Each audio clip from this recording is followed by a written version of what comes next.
feel like when you go through college, like a lot of your friendships, like you said, are just based around being the same thing. They're not really like intentional. You're not opening up that much. And so when you leave college, you're forced to like, okay, do we actually get along outside of like going out or going to a football game together?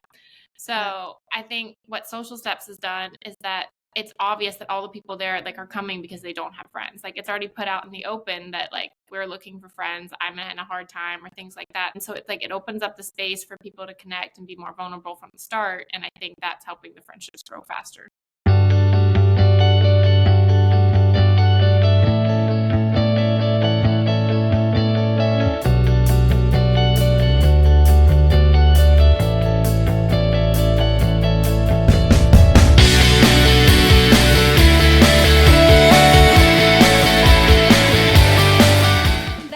Made to Shine.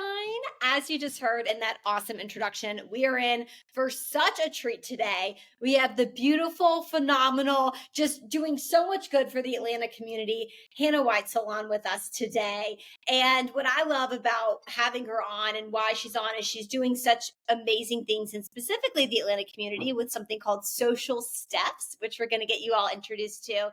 But Hannah, thank you for taking the time in your crazy busy schedule to be on Made to Shine with us tonight. Yeah, well, thank you for having me. I've never been on a podcast, so this is super exciting. Oh, yay. I'm glad to be your first podcast. The Made to Shine fam is definitely honored to have you on.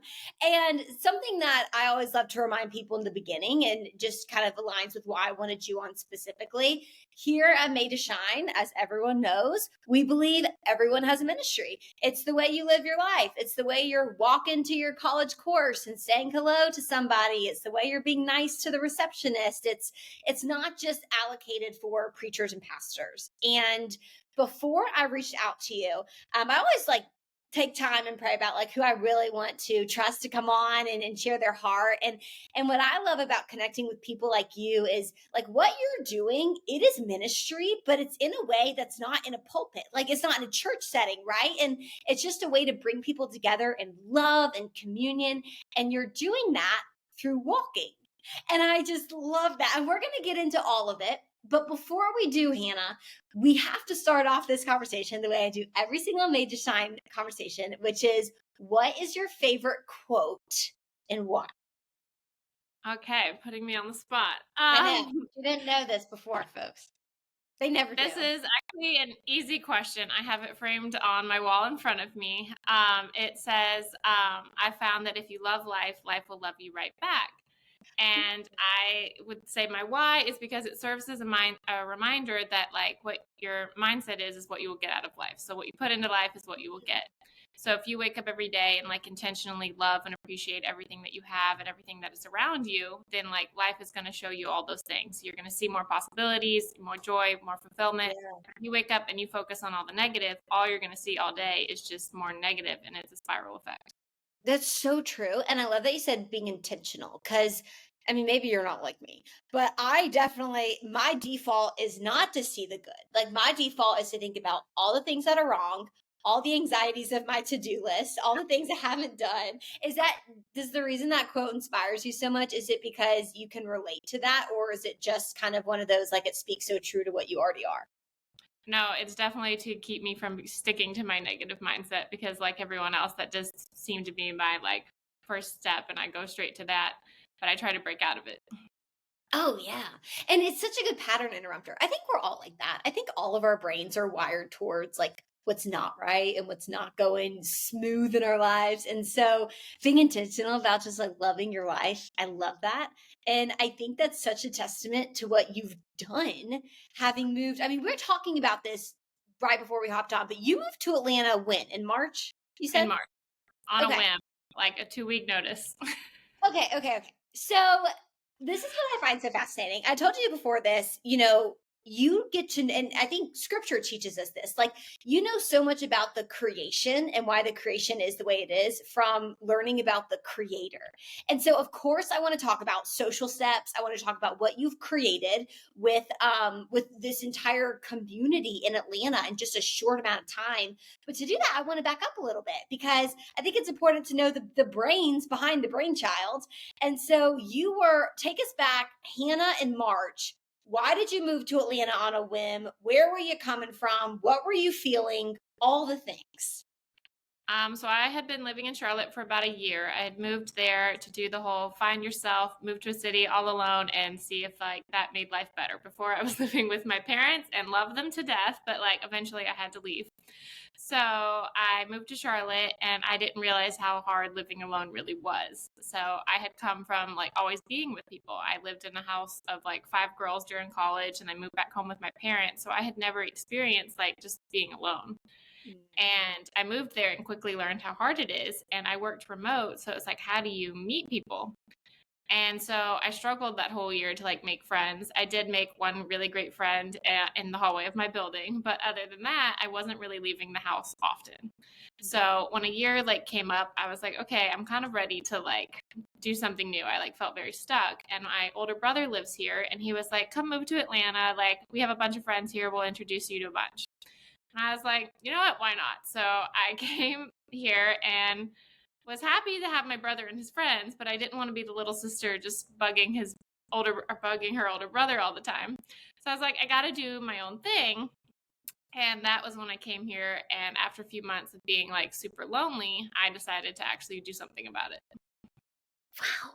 Okay, so what I think is so powerful about that is this is your story, right? Like this is Hannah's story that she's walked out, but what you felt, I know I felt before 1,000 times, like within the past couple months, like I felt that way, right? I know so many girls have felt that way, especially after COVID.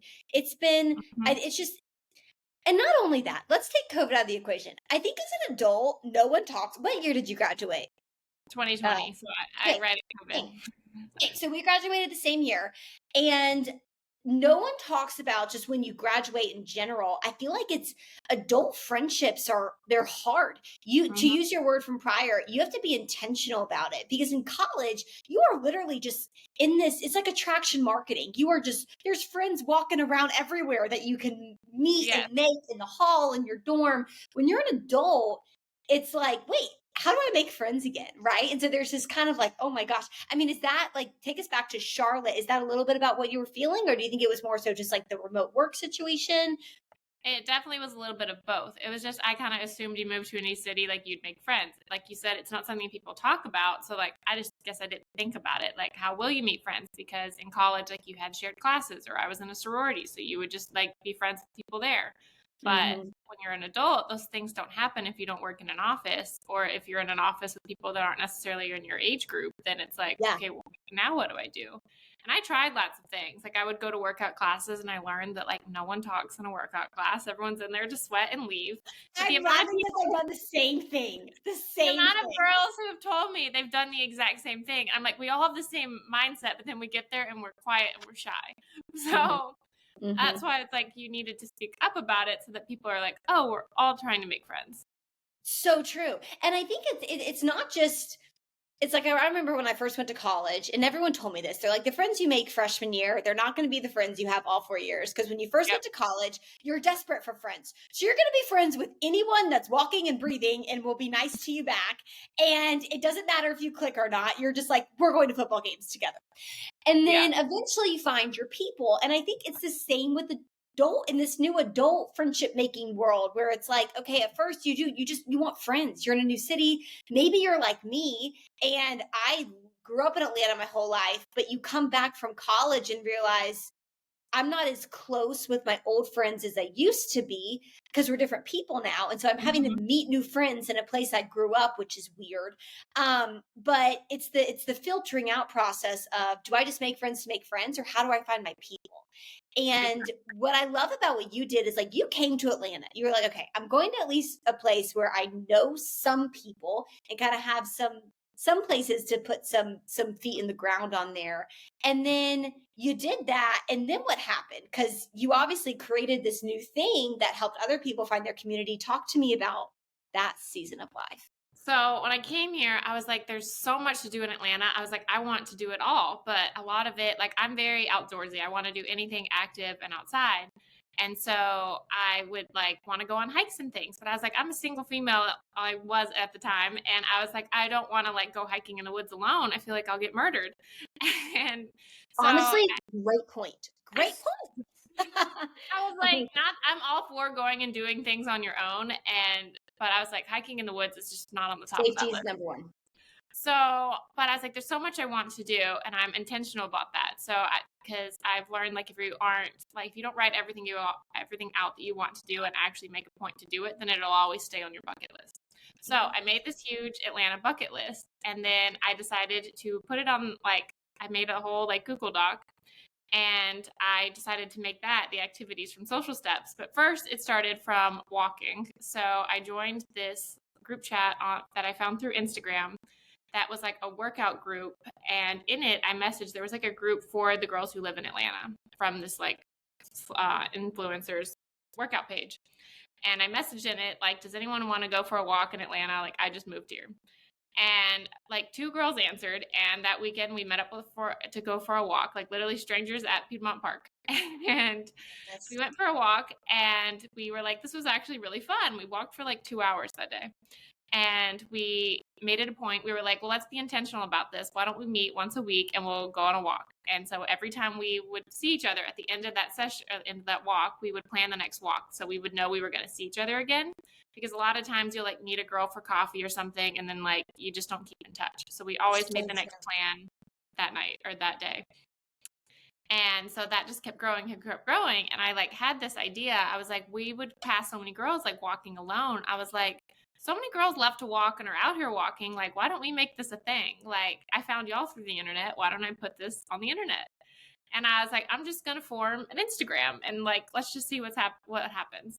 And I like sat on the idea probably for like a month. And then I put myself through what I call like a 30-day challenge. You know how they have like the 75-day hard? I made up my own, and I had to do, it was kind of intense. So I had to take one step a day to grow social steps, whether that was posting a photo, follow one person. It was literally one step.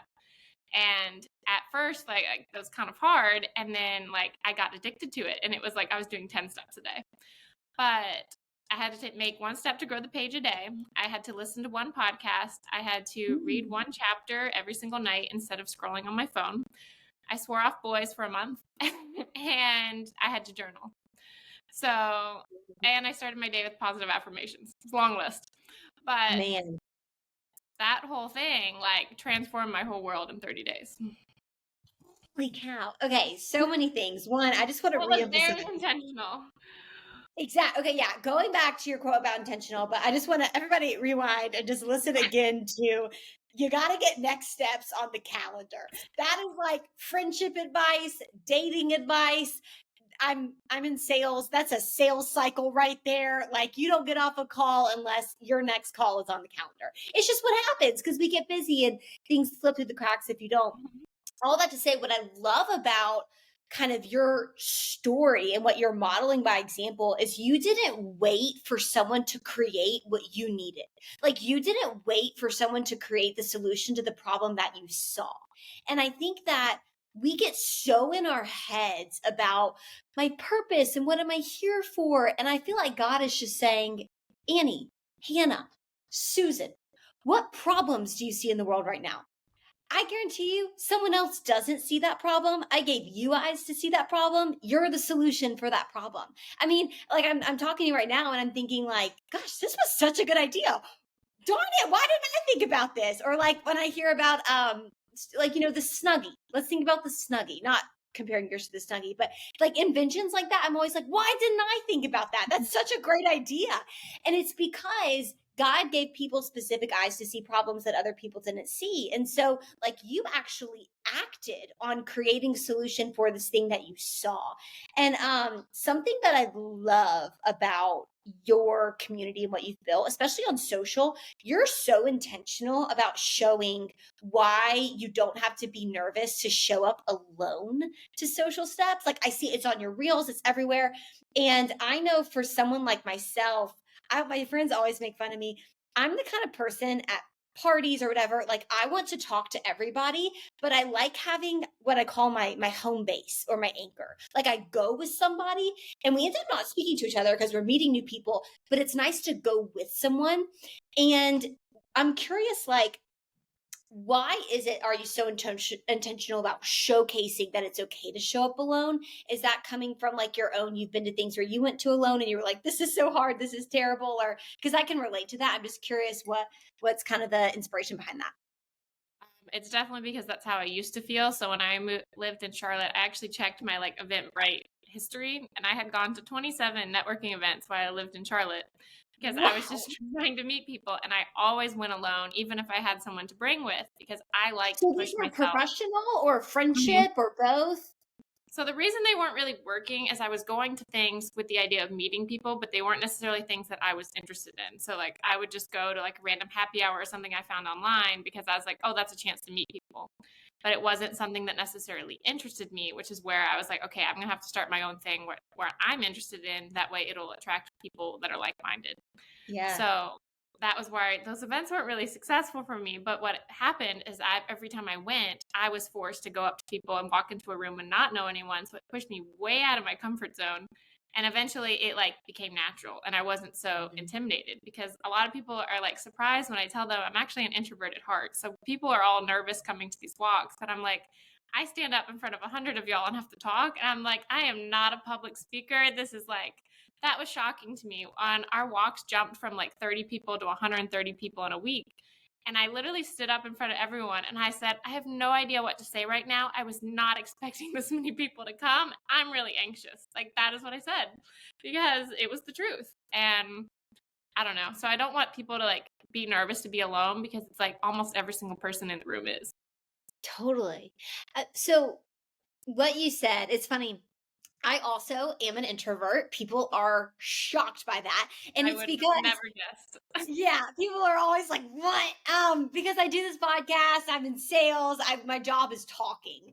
But I recharge completely by myself. And it takes me like even like conversations like this, like I schedule my Made to Shine conversations for Wednesdays and Thursdays. So that way when I get up, it's like, okay, we got to be on today. Like, and as opposed to, it's not natural for me. Like I have to generate the energy. And I think people miss that. They miss that it's not, you can still do things that maybe you categorize as an extroverted thing to do by simply like developing and building that muscle for it because we all have the muscle. It's not like you didn't get some gene that an extrovert got so you can't go create a walking group. You know what I Yeah. mean? And so I love that about you. And I'm curious, like in the course of creation, you created this group, right? I think about all the things in my life I've created. I always learned something about myself that I never knew before, a part of me that I didn't even know was there in the process of creation. What is kind of social steps? What has that taught you in the building of this? Definitely that I'm a lot more capable than I think I am. Like I learned so many new skills in such a short amount of time. I had never made a reel on Instagram. Like if you scroll down to the first one, it is like in the wrong format. Like it's done totally wrong. Now they're going viral. So it's like if you just put time and effort into it, like it'll pay off. And I was so intimidated to make one for so long, and I was like, it worked. Like I think I get very in my head, and it's like if you just step out of that and just take the first step into doing things, you'd be shocked at like what you're actually capable of and what your mindset is just stopping you from. Yeah, I know. I was looking at on your reels. It's true. Like you look at the progression of just like likes and comments and engagement. All right, friends, who likes to feel good? Not only feel good, but do good work. Now, if there's anything I know about this Made to Shine fam, it's that we have goals and we like to be productive. You wouldn't listen to this kind of content if you did not. And I'll tell you what, you guys know me by now. I'm someone that I like to be productive. I like to get a lot done, but that's really stinking hard when you're not feeling your best. When you kind of have that, what I like to call that mental fog going on. And a few months ago, I was trying everything. I was trying different things to kind of create more mental clarity. But I ran into this problem of I was taking like, I was drinking so much. I was drinking coffee. I tried matcha and nothing really worked. Nothing worked sustainably and nothing was convenient. There was nothing that was quick, that was simple. until I found Magic Mind. Yes, insert Magic Mind into my life. What I love about Magic Mind is, of course, it's all natural. Y'all know I have very high standards for what I put into my body. So it has your ashwagandha, it has your matcha, but it's so convenient. There are these little bottles that you just sip. It's easy. You don't have to think about it. You don't have to spend 1,000 minutes curating this perfect coffee, and you're good to go. You feel amazing. It helps with your productivity. So I'm not the only one who thinks this. Joe Rogan, the Kardashians, Brooke Shields, they're all on this Magic Mind trend. And lucky for us, if you use the code made to shine 20, you're going to get up to 56% off your first subscription order. That is made to shine 20, up to 56% off your first subscription order. Y'all, we all deserve to feel amazing. We all want to take our work seriously. This is how you can do that in an easy, simple, convenient way. Knowing what you're putting into your body is good and natural. Excited for all of our minds to feel magical after this. It is so amazing to see. And I think that also, I mean, of course, it goes back to you've gotten better at creating the content, like you said, like you start from scratch and then you get better and better at flexing that muscle. But I think it's also just this mission that you've oriented this around. People are starving for community, whether they realize it or not, or would admit it or not. And so talk to me about like right now, kind of what's the mission behind social steps, and why do you think that's important, or what does that point to in what the community's starving for right now that has kind of helped it be as successful as it's been? It goes right back to my favorite word. So about building intentional friendships. And the reason like I build on not just having walks, but having the experiences, because I think you like grow deeper relationships from experiencing new things together. So that's why all the weekend events have been like, the funny part is they're all things that I've never done before. So like I'm experiencing them all with the girls at the same time. So it's like you bond over a new experience or trying something new together or pushing yourself out of your comfort zone. That's way more like intentional for friendship building than just going to a happy hour. Like you're gonna actually remember the experience. And like we've gone zip lining and girls were like cheering each other on as others were like afraid of heights and stuff. It's like they were overcoming those fears together. That's a lot more memorable than sharing a glass of wine at a bar.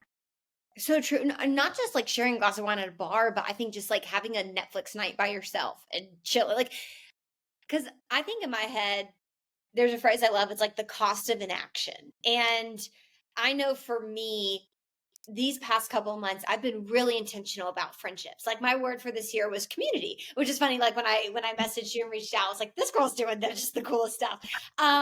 That's so aligned with what I think this, especially in Atlanta, what people need right now. But all that to say, like, I think that when I was looking back over the past couple of months and what people were starving for, all the jazz, I looked at myself.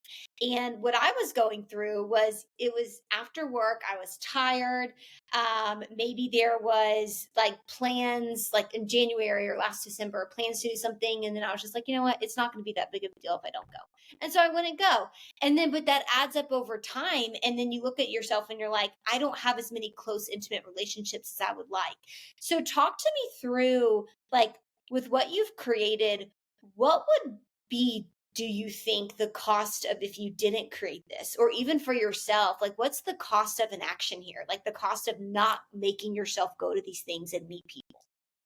I'd still be sitting in the same place. I'd be sitting at home every day, not getting out, not doing things, not experiencing life. And I did that for a whole year in Charlotte. So like I know what that was like and I wasn't happy. And that's why I was like, I need to move, because I was just sitting in my box all the time. I wasn't going for Yeah. walks. I wasn't going outside. And like it got like dark and lonely. And I was like, I need to break out of this. And I think a lot of people are too afraid to like push themselves. So they do stay there.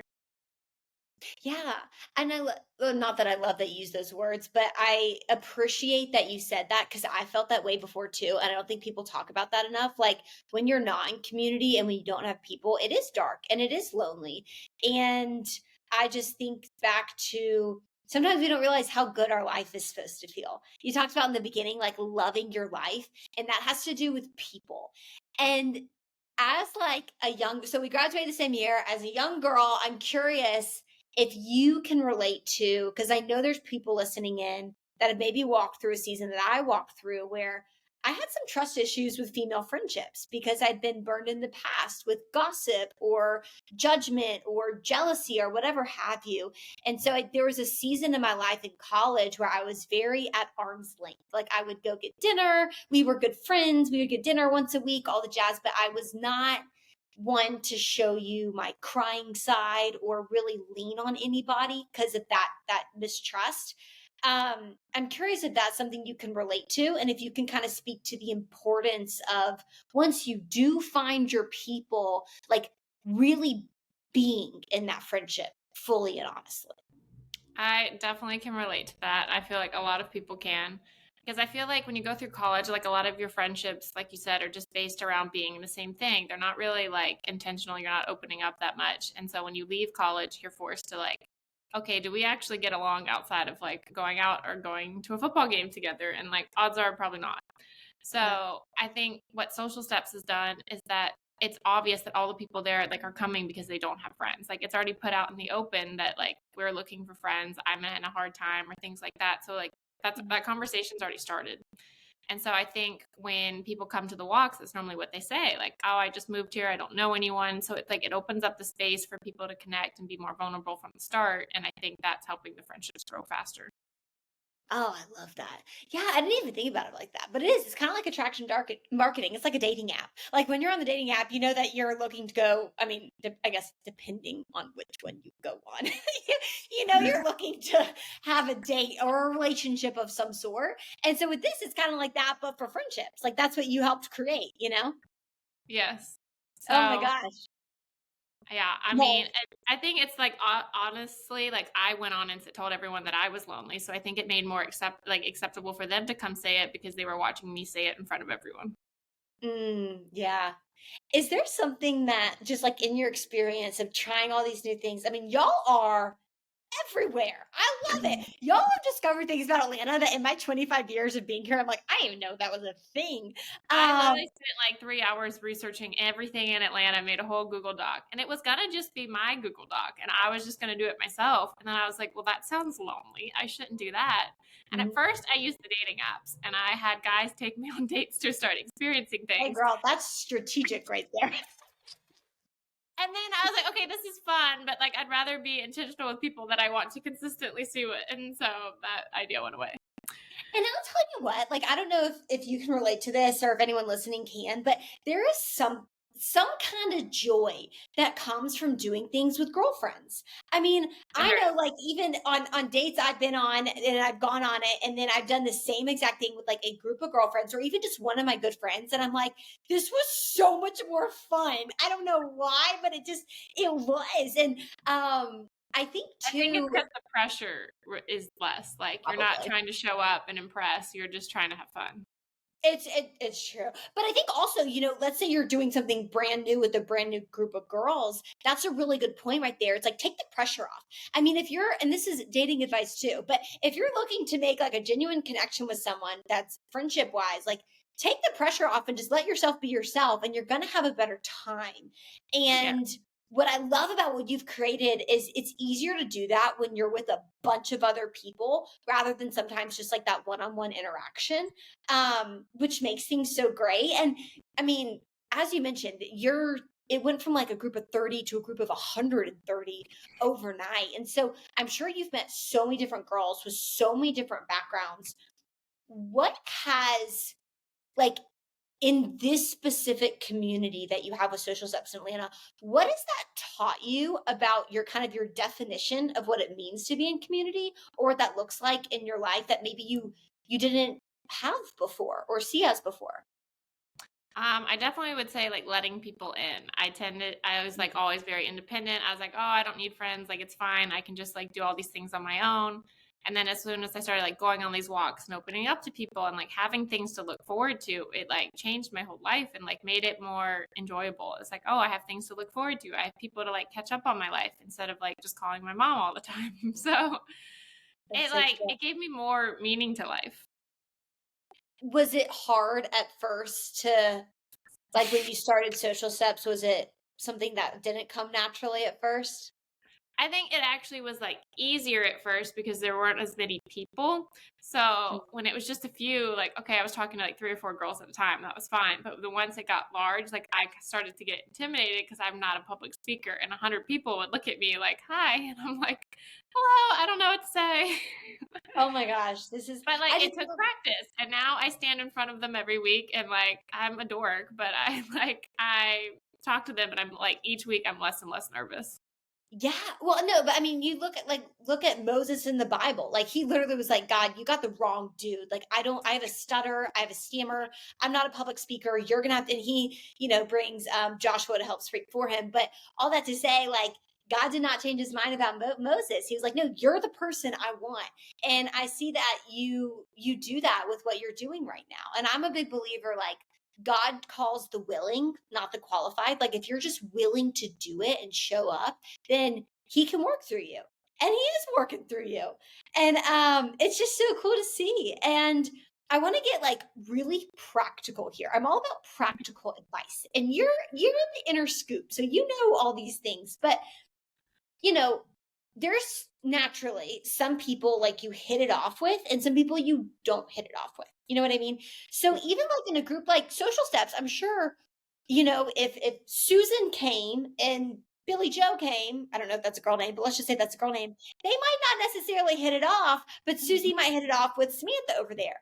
What are some things that you've noticed about yourself and your friendships that are almost like little, hey, you're gonna hit it off with this person, or hey, you might not hit it off with this person? Like, what does that kind of feel like when you're developing a friendship? I always say like I'm an energy matcher. So I feel like when I walk up to someone and like they're bubbly and excited, like I'll match it. And if they're like quiet, then I'll match it. And so like I feel like I just like intuitively know when I vibe with someone and when I don't. But I don't know that that's the best way to go off of it. Yeah, I think that's a great response. I'm an energy matcher too. In fact, they like in my corporate job, they teach you that. Like you need to match. I wouldn't come on like this to someone who is literally talking like this. That just doesn't work. But it's like at the same time, I've learned now that like when there are people who are like shy and quiet, I'm like, okay, well, I've been there. And so like I will give the energy to them and like try to pull them out of it. So I think I see Yeah. it from both sides. So I'm curious. I'm very much the same. Like I can match energy. I can also challenge it. And I think that's where you do have to rely on the spirit to kind of tell you when and where to do that. But I find myself sometimes because of that, it's hard to know who I click with. Like if I'm clicking with them or if I am making myself click with them because I want them to feel clickable. Like I want them to feel good. So I'm morphing myself into something that will make them feel good about themselves because we click. So how do you distinguish, like, for your people that are your people, how do you distinguish like it's really a click there or if you're making yourself click with them? I think it would be if you guys value the same things, if you have like similar interests and like how you like to spend your free time. Like if they love to drink all the time and you don't like to drink, then you're probably not going to be great friends. Like it's things like that. Or if they like value going up and going to the gym every morning and are like into that and you are too, then you're probably going to match. Yeah, that's such a good point. I always say that with dating, but it does apply to friendships too. It's It like does. I think people date according to interests, not values. And friendships can kind of be the same way. I think that's why a lot of college friendships or high school don't work out. It's because you friendship date according to interests, not Yes. what are your values. Like, are you a faith person or are you not? Are you a big drinker or are you not? Like, how do you spend your money? Do you just like to go gamble everything or do you like to save and penny pinch? Like, that stuff matters, but no one talks about that with friends, right? Also, like, you have to be on the same page of what you're looking for as a friendship. If they're like someone who likes to hang out once a month versus you want someone you can call in the middle of the night crying, like those are two different levels of friendship. So like you have to figure out what they're looking for. But like you said, Okay, you're literally dating your friends. it's this is great. This is what I wanted tonight because this is so true. No one talks about this or takes friendships, I think, that seriously, but you have to. I once heard it put like if you can't change the relationship or change the person in the relationship, you have to change your expectation of them. And I think we have so many girls out there that have been scorned by other girl friendships and have kind of put them at arm's length Mm-hmm. simply because there was mismatched expectations. I will fall on the sword for that. I've had friends in the past where I was like, I wanted you to be my I need to cry to you at midnight friend.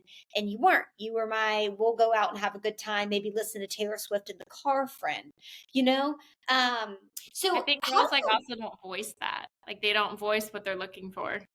so okay, that was my next that's what I was gonna get at was do you I mean, is this like a conversation you have with friends? Is this a filtering process? Because I know in dating, you should do this pretty early on if you're serious about dating somebody. But with friends, how do you go about that? I mean, I haven't tried just straight up having the conversation. I've done that with guys, but with girls, I feel like I just try to like match the energy. So like if I'm asking to hang out a bunch and they're not reciprocating or not responding, then that's probably not their vibe. Or if they're quick to be like, "Yes, I want to," then you're like, "Okay, let's give this like some effort." So I guess it's just like putting out the effort, and if they respond, keep going. If not, move on. So Or do you maybe they're think, that friend that you see once a month if that's something you're okay with.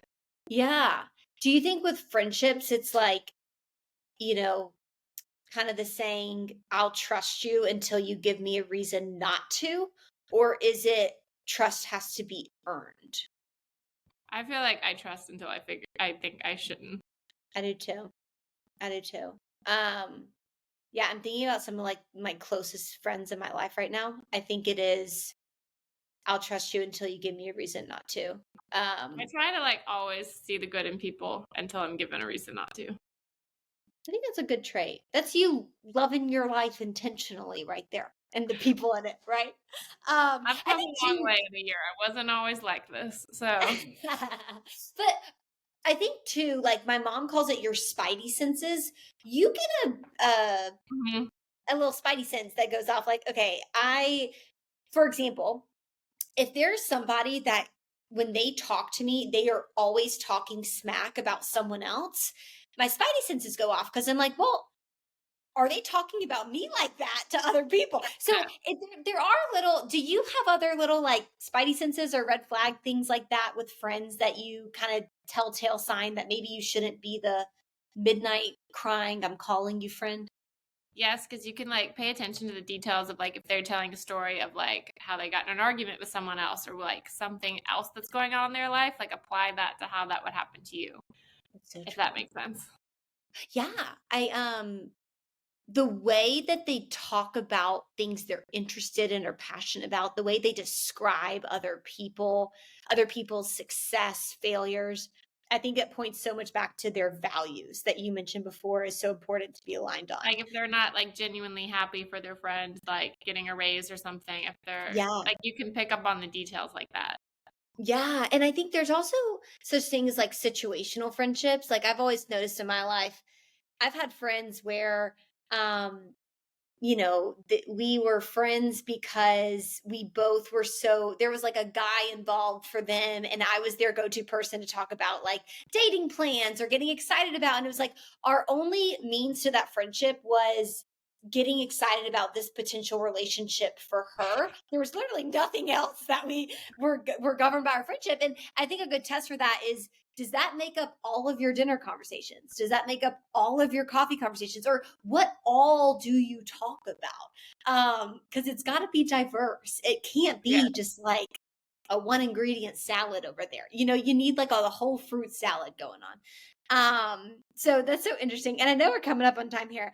I just want to reiterate, you're doing amazing things for Atlanta. Like the fact that you just got here in March and you're impacting the city in a way that people who have been here their entire lives never have. I mean, that's amazing.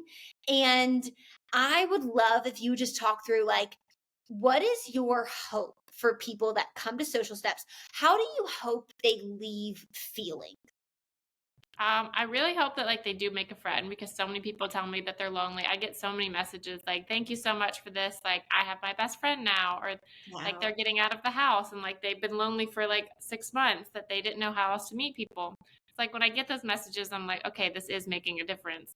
But I hope that they like will start looking for like deeper meaning in life because that was something I was failing to do, and like I was just fine sticking in my routine of working and staying at home, and like you can break out of that if you choose to. Like if you intentionally write out the things you want to do in life, whether it's with social steps or not, it's like you can actually achieve them and do them. It's just taking the time to actually write out what you want and go after it. Because I told myself, I was like, I'm not having a repeat year of Charlotte where I just stay at home all the time. I was like, if I have to go do all these things by myself, I will. But like, I'm going to actually leave the house and do things because life is short. That's so true. I think about anything I've done in my life that I was like, okay, yeah, that was a good move. It came from just knowing that the pain of staying the same was so much greater than the pain of trying something new that was completely unfamiliar. And I had no idea if it was going to be a good thing or not. And so you leaned into that. And so that's just so amazing. And the final question we have on Made to Shine for every guest is kind of a flip on the head here of a classic, which the classic being, advice you'd give your younger self. This question is, what advice would your 10-year-old self give current day, living in Atlanta, November 30th, 2023, Hannah? I would say do what makes you happy, not what you think others want you to do. So it's like focus, like literally ask yourself, like, what makes me the happiest in life, and do more of that. If that's like, you love to run, go spend all your time running. If you love to travel, do that. But like, don't just stay in your same routine because that's what you think you're supposed to do. Was social steps a version of you doing that thing that made you happy despite what you thought other people were going to think of you for it? Yeah, I thought I was crazy because I was like, I love to go for walks. Who's going to want to walk for me? And I'm putting this all over the internet. And if it doesn't work out, like everyone's going to get to see it. But it turns out a lot of people like to walk, and a lot of people want to make friends and want to try new things. And I like thought that I was crazy for this. And it's like, no, there's a whole community of people that like it too. And like my mindset was stopping this from starting because I wanted to start this a year ago in Charlotte. I had the same idea and I chickened out and didn't do it. So it's like, I could have had the same life there. Mm-hmm. Oh my gosh, that's so good. I also will too, for whoever's listening, because I feel the little nudge to say, I also have been stopped so many times from doing things because I was like, I don't want to be seen as a failure. I think people are more afraid of being seen as a failure than failing itself. And no one is paying attention to you like you are paying attention to you. That's what I've learned. It's like no one knows how Annie Mayfield failed like 3 years ago, but I do, and I think everybody else does. And just think about all the amazing ideas that have just never come to pass because of that fear right there. And what's so cool, Hannah, is you're giving people an example to walk through that, no pun intended, but like truly like walk into that and live that out, which is so great. And talk to me just real quick, like announcements on social steps. Where can people find you? What kind of events you guys have coming up, etc.? Okay, so we are going to pause our walks for December because it is just a little painfully cold. I'm from Florida and I went numb last night. So we are going to continue back in 2024. So we walk every Wednesday at 6 p.m. You can find the location of the week on our upcoming highlight on our story, on our Instagram. And then we have weekend events that switch off Saturdays and Sundays. And so they will be coming out in the new year. We have all kind of active things. So we go hiking, workout classes, things that like get you out experiencing new things.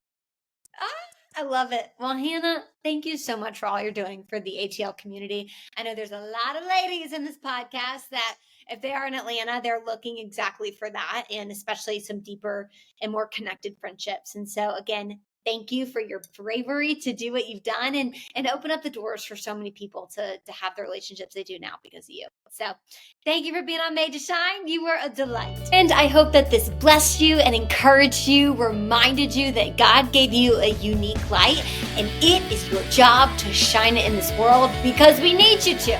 That being said, if you were blessed by this message and you can think of anybody else that also needs this type of encouragement, do me a favor, hit like, hit subscribe, leave me a comment. It helps me out a lot and helps this message that I do believe God gave my heart to share with the world gets out. I hope you have such an amazing rest of your day.